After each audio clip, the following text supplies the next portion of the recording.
these are the beach. This is a cat shark egg, cuckoo egg, and a blonde red.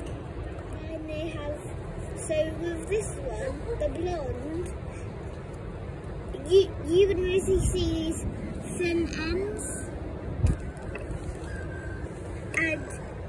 and a big stomach, just like this, on the back.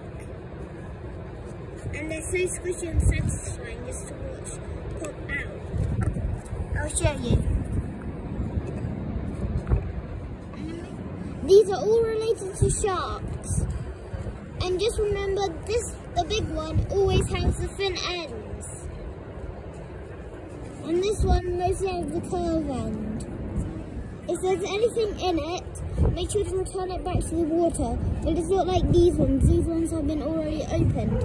If you squeeze them, that means you'll see if they're open. But with this big one, you can actually put the one in it.